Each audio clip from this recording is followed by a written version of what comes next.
Good evening, and what a pleasure to invite and have a session with Professor Samuel Berthet. This is the first time that VoW and the French Embassy in India are collaborating, but it's so interesting to note that those who were, the United Services Institution, for instance, has been working with him on his exhibition, and the USI is also an institutional partner for us in our military history and strategy sessions. And I'm delighted that my friend Colonel Pillai has been involved, with this exhibition and has been involved with us also. In fact, last year we did try to get this exhibition at the VoW, but I think there were logistics issues involved, and we couldn't go in for that. But a very warm welcome to you, Professor. And in fact, you've become a household name in Delhi, Chandigarh, and Hyderabad because of the lovely exhibition that you put up, Rajas, Nawabs, and Firangees. And it's a pleasure for me to welcome you here. So what we'll do is that, I can talk to you. I'll ask you about this exhibition, and then we can discuss. And then that's an area of your interest as well. You've looked at how the transition of the French colonial territories to the Indian Republic took place.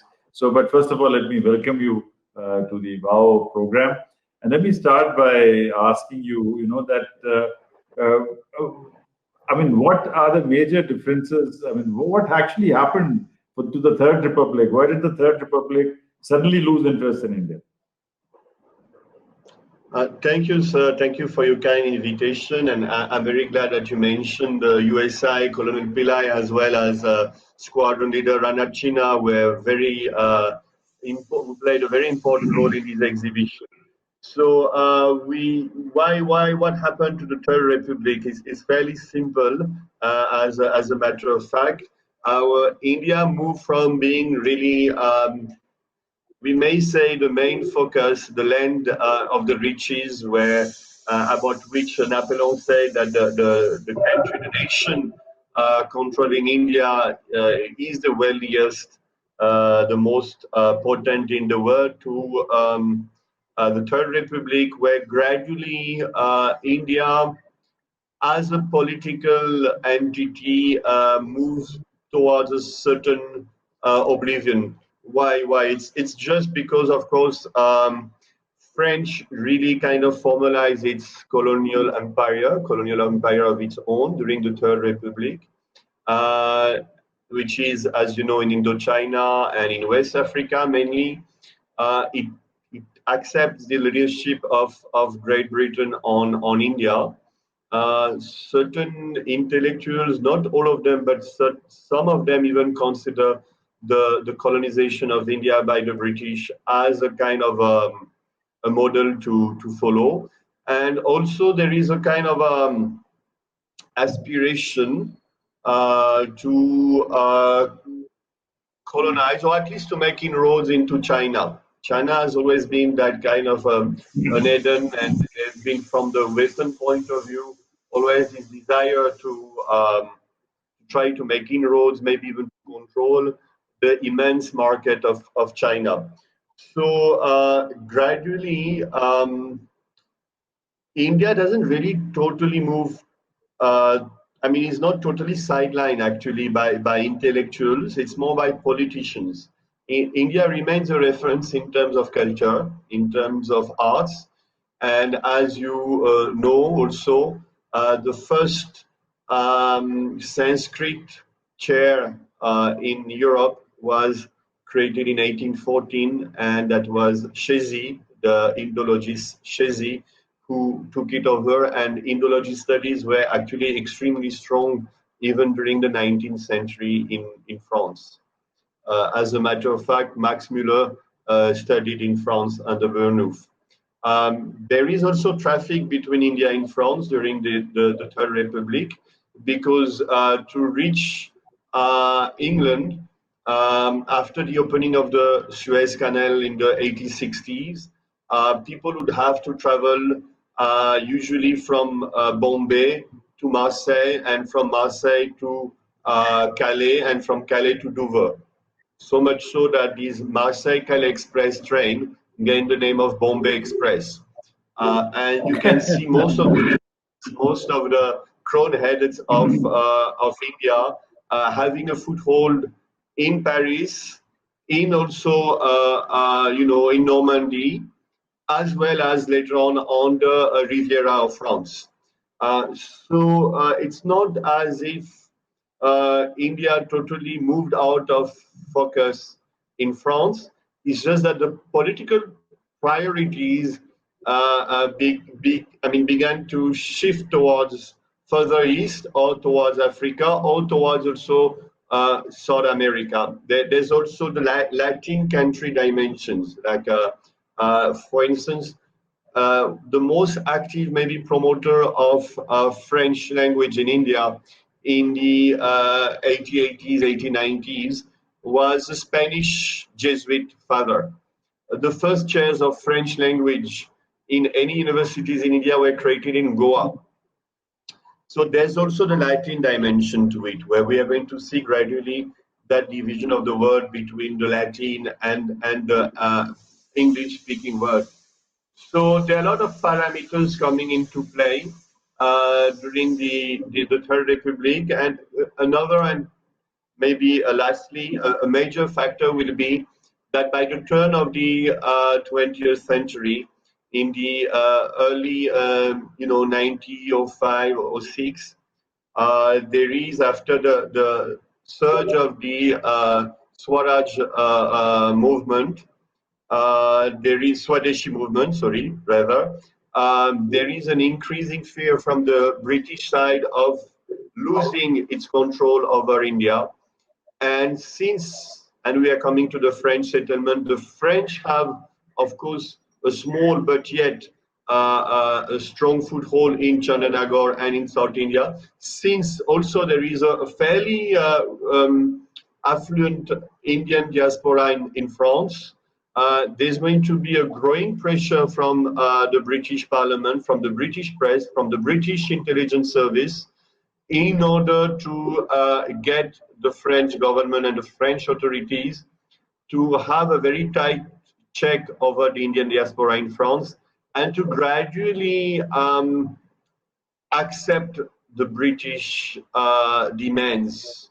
While till 1908-09, we see in the French press, in Le Monde, the main Le Temps, sorry, which is like the Le Monde today, the main French daily, a kind of solidarity being expressed towards Indian nationalist movement. But because something that we really forgot in 1808-09, the British rule over India is really threatened.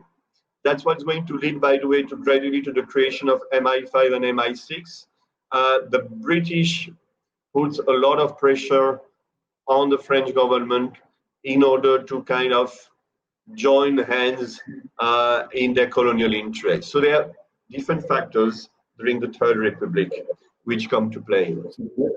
That's very, very interesting. And one of the things which I also realized is to see that the influence of while the French government may not have had an influence on the Indian princes and on the Indian elite were really enamored by the French language and the French culture. And I just realized after going through your exhibition notes that Toru Dutt, for instance, had written her first novel, not her first novel, but the first novel by an Indian in French was written by Toru Dutt. And of course, the place I come from, Kapurthala, our Maharaja Jagatjit Singh was also very enamored by France, and therefore we find that across the country, I mean, from Kapurthala to Calcutta, I mean, people in Indians, Bengalis, Punjabis, and of course people from Tamil Nadu and all these places, they have been enamored by French language and French culture, even when the French government was not really taking any interest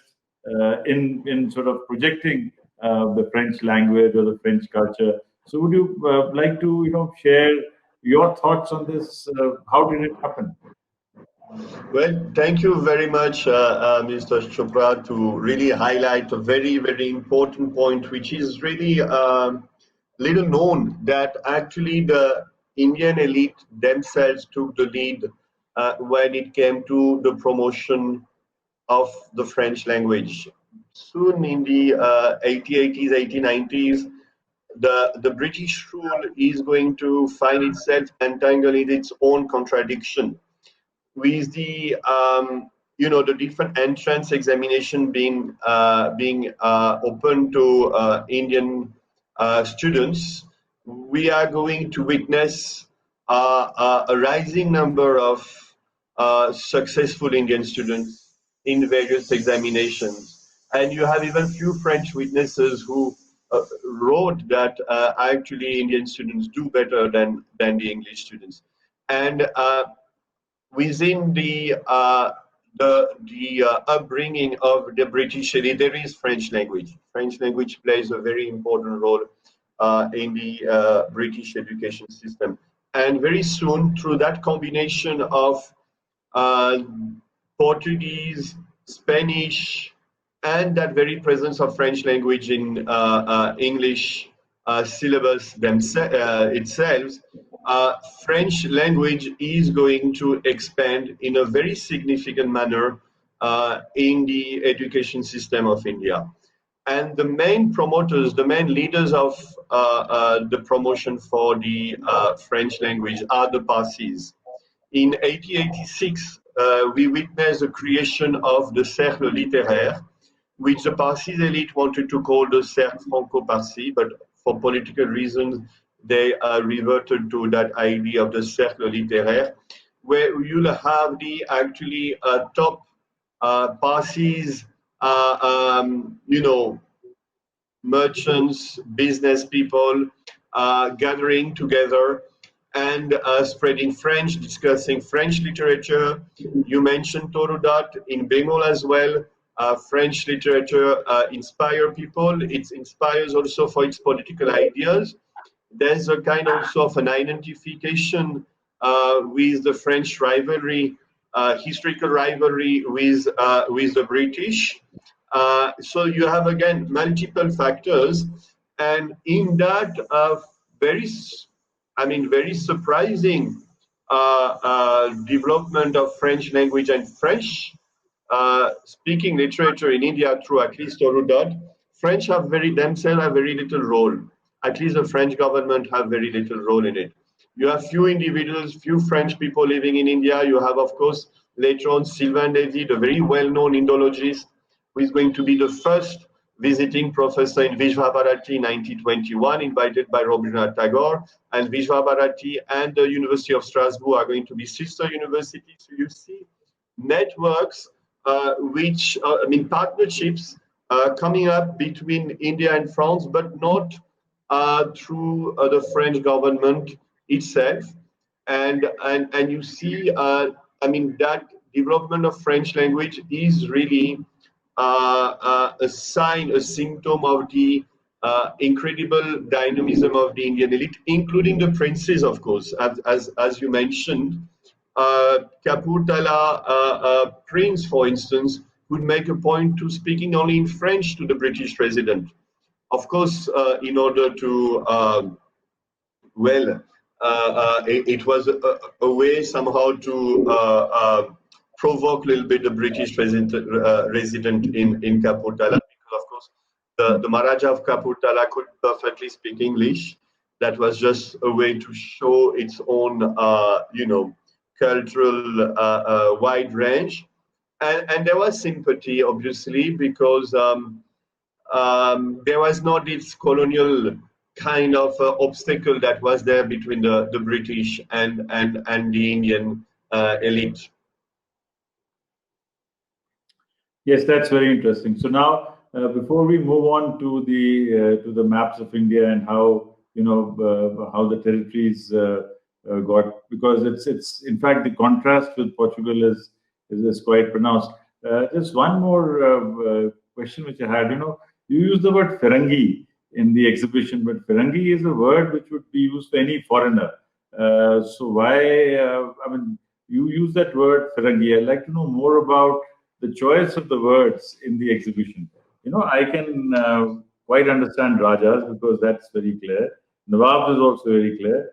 But Firangi as a word would represent the Angrez, it would represent the French, it would represent the entire anybody who was not Indian and was European actually. Let's put it like this. He was a Firangi. So why this name, Firangi? Well, thank you very much for asking this question. The exhibition refers to an earlier period than the Third Republic. The exhibition really referred to the 70s, 50s to the 80s, 50s, and it went even slightly earlier into the genesis of the encounter between the earliest French travelers and India. And in this very early stage, the French were not identified as such. They were not identified as French, and they were part of the Firangees lot. As you mentioned, Firangees meant all the European. That's a term which actually goes back to the time of the Crusades. And we have to really kind of uh, imagine a word in the 17th, 18th century which is not Eurocentric, which is far more Asia-centric. And so when the first French come to India, they are not identified as French. That identification will grow just during the 18th century, particularly with the rivalry between the French and the British. So that's why we chose willingly that title of Raja, Nawabs, and Firangi. And that exhibition, which unveiled the amazing treasures of Indian manuscripts, Indian miniatures, not only miniatures actually, paintings of belonging to different schools of paintings of India, which some French commissioned bought because India in the 18th century was certainly represented as a land of wealth. And when those French officers, after the French East India Company was defeated at the hands of the British, started serving and reorganizing the armies of many, many Indian rulers all across the subcontinents, from Punjab to actually Travancore, east, west, south, and north. They had to actually learn Persian very often and the local languages, because to talk to the army, but also to be part of the court life. And from these amazing encounter during the 18th century and early 19th century, we have in France now an amazing collections of those albums, which were not only albums which were ready-made ones, but we even have amazing collection from Awad, from Colonel Gentil, of books on the history of India, on the numismatic also history of India, adapted from Indian authors and illustrated by Indian painters for a French readership and in a French format. And those are fairly exceptional and unique albums. Most of them are in the French National Library, the BNF. And so, but really, if we consider the earliest French travelers, and some of them came, which is also very little known, in the very first years of the 17th century, and have left amazing accounts of India in the early 17th century. Those very French were considered, such as François Malher, for instance, Pirard de Laval. They were considered as Ferengi, not as French as such. And it was the case even later on with Bernier or Tavernier, who are better known to the historians in India. Oh, that's really very, very interesting and very insightful. And now let's move on to the more recent time. Let's move on to the time when India got her independence. And just at the time when India got her independence, you moved from the Third Republic to the Fourth Republic, and the French Fourth Republic promised a lot of autonomy to the overseas territories. And a lot of people in India were suddenly enamored by the Fourth Republic.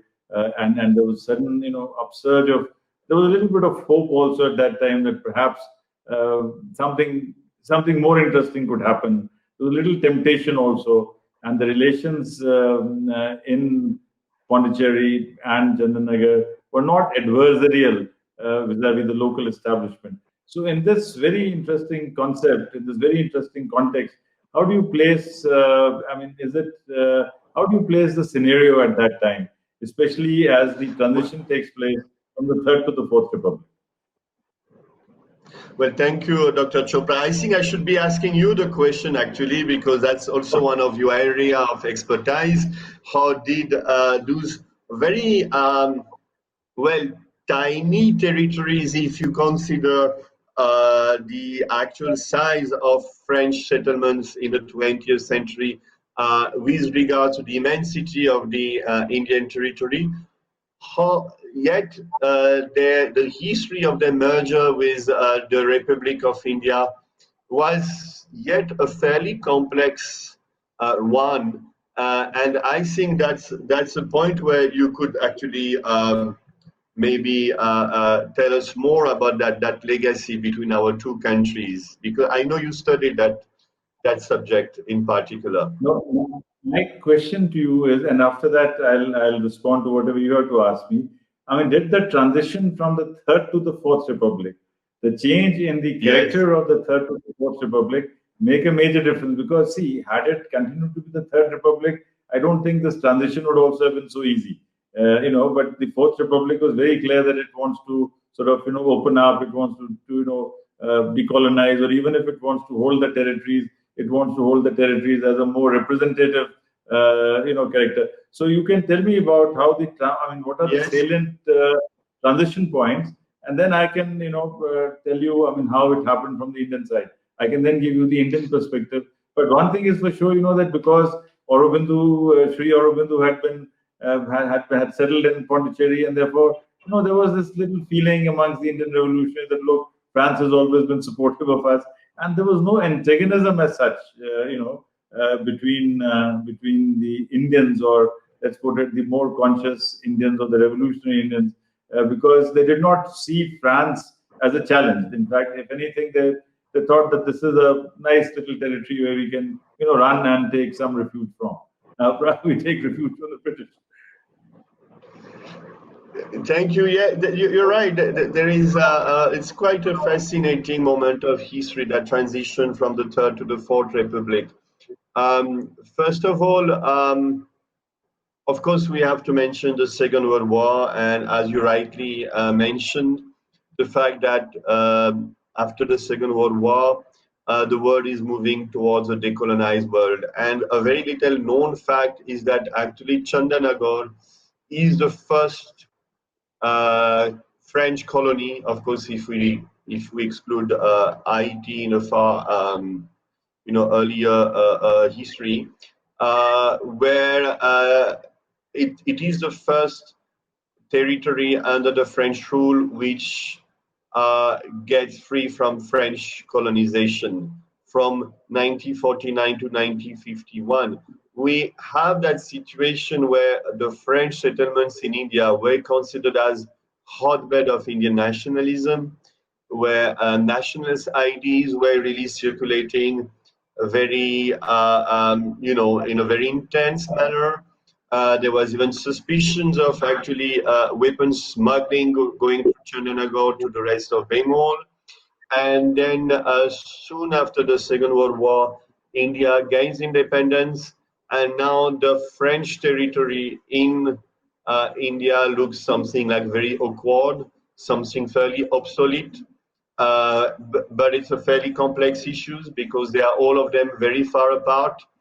They are even sometimes in bits and pieces, like enclaves, and they all of them, of course, have their own history, whether it's Mahe, Chandanagar, Yanam, Karikal, or Pondicherry. Besides that, as you know, the French territories had the right to vote and to send their own representative in France as early as the 1870s, which was fairly exceptional at that time in given the colonial context in India. So how was France able to justify to maintain its rule. Of course, as I mentioned, the fact is that um, the the whole question of French settlement in India has to be looked in the bigger scenario of the post-Second World War, where the French are moving at a slower path towards decolonization than the British. There are various reasons for that. First, the British colonies were older, so the colonial movement was far older and far more structured. The French colonies were mainly of the late 19th century, and the French uh, were not yet ready for decolonization. Of course, they knew that they would not be able to stay in India very long. They entertained the best relations at a personal level because um, Jawaharlal Nehru and the French ambassador Ostrorog were very close friends. So they found ground for trying to somehow solve the situation in the most peaceful manner. But of course, there was a wider context, which you know very well. Already, the question of Kashmir, the question of Indochina in France, and we often forget that the Indian Republic was part of the Geneva agreements, which put an end to the war, Indochina War, and to the French rule in what is now Laos, Cambodia, and Vietnam. And there was also fear, we shouldn't forget, from the Indian side of a spread of communism, which, of course, in the context of post-Second World War, was also a very important, a major factor to reckon with. I mean, let's just mention for instance, the fact that China, of course, came under the control of Chinese communists, and we know, of course, the question of Korea, etc. So that was a fairly, again, complex equation where the French settlements became totally entangled between local politics and the international politics. And apart from Chandanagar, which managed to get fairly quickly its merger into India, with almost a certain degree of not regrets, but as soon as Chandanagar is being merged into Bengal, the elite of Chandanagar wants to assess the specificity and claim their particular legacy in Bengal for having been, a French territory.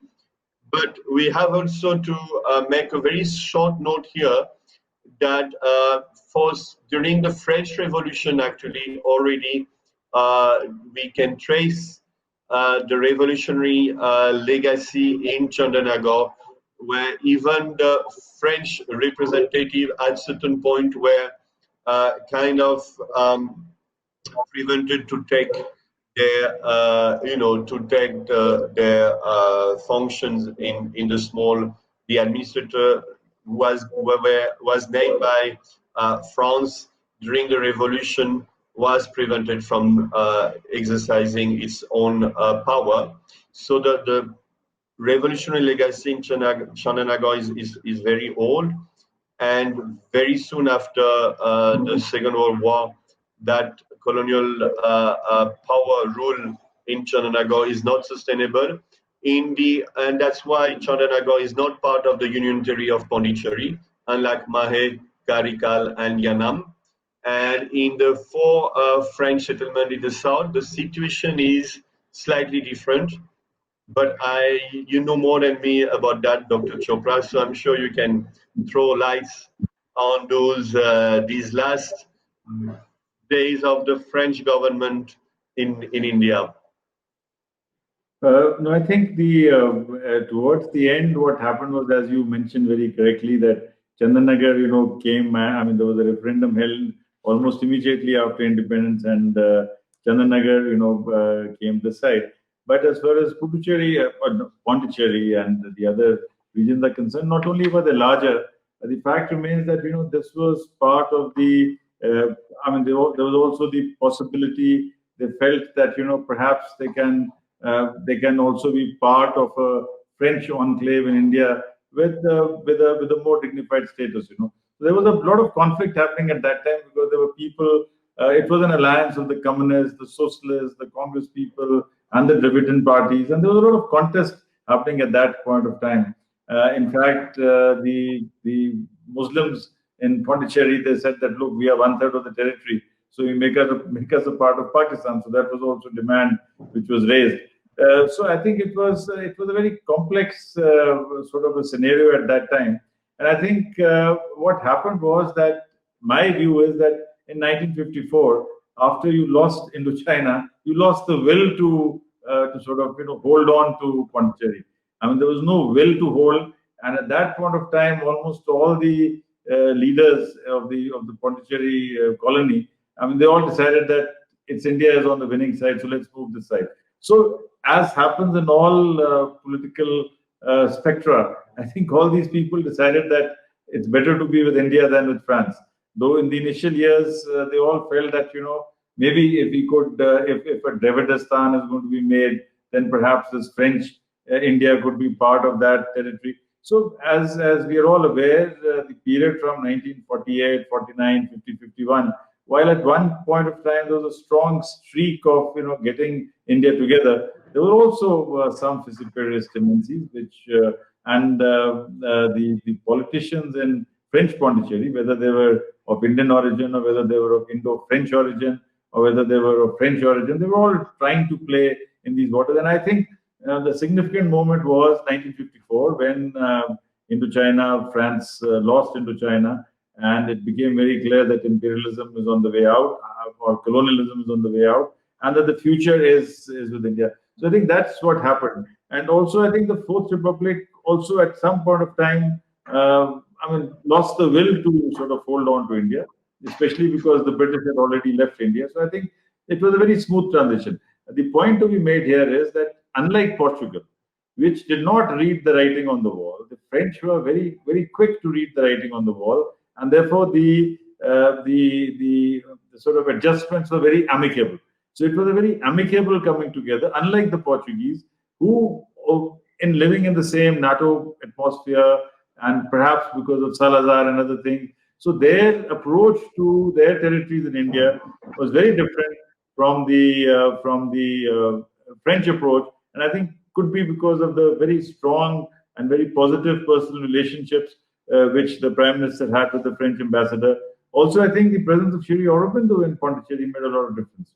So I think these two or three factors made integration of the French enclaves to India much smoother than in the case of Portugal. And we virtually had no diplomatic relations with Portugal for a long time. And I think so that's where both France and India played their cards very well. And that's why we've been on the best of relations ever since. The people-to-people relationship between Indians and French have always been non-adversarial, have always been very positive. So I think that's something which reflects, very well for both France and India. You're absolutely right, Dr. Chopra. There's been a continuous kind of fascination, at least from the French side, for India, and also from Indian artists during the 20th century for France. And as you mentioned, Torudat, writing the first ever novel in French for an Asian, not under the French rule. As you know, also Amrita Shergill's artistic upbringing was in France, where she won. She was the first woman to win the prize of Les Grandes Chaumières, and you know that also Rabindranath Tagore organized his first ever painting exhibition in Galerie Pigalle in Paris.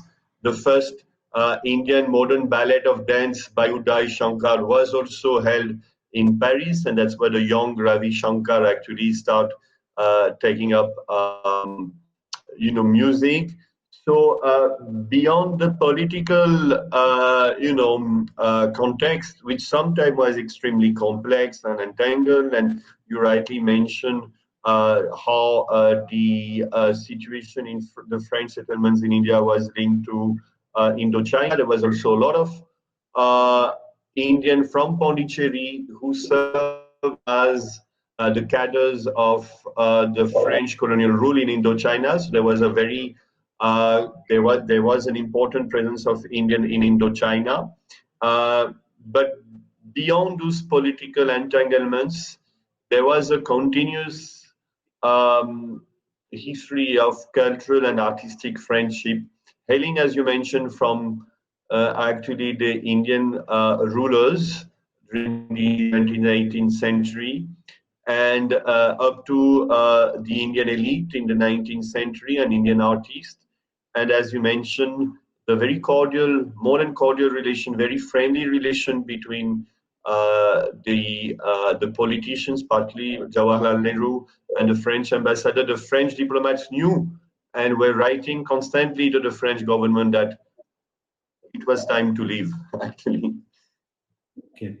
No, I think also historically, I'd like to mention that the first diplomatic settlement that India ever had, or in fact, just after independence, in fact, the very first agreement that we had, I mean, India became independent on 15th August, and the first diplomatic agreement or the first diplomatic memorandum that India signed was on the 28th of August. That is just within 13 days of India becoming independent. That was the first ever agreement that India signed was with France, and it was and it read very nice. I mean, I'd like to read the statement. It said that that the question of settlements will be resolved taking into account the aspirations and interests of the people. So I think this was a statement made 13 days, and incidentally, India was still a dominant at that time. So it was a very powerful statement. It also reflects very positively on the relationships between India and France, between the understanding between the political leadership, the understanding between the Indian elite and the French elite. And I'm so grateful that that the Alliance has been able to arrange this conversation with us. This is the first year that we are having sessions with French authors and on subjects which are connected to both India and France. And I really hope that our relationship, the relationship between the Valley of Words and the French cultural establishment in India will continue to grow. Thank you very much for joining us, and we hope that you will continue to join us year after year. Thank you very much. Thank you, Dr. Chopra. Thank you for your very kind invitation, and thank you for to all the organizers of the Valley of Words for this fantastic opportunity to discuss about our common history. Thank you.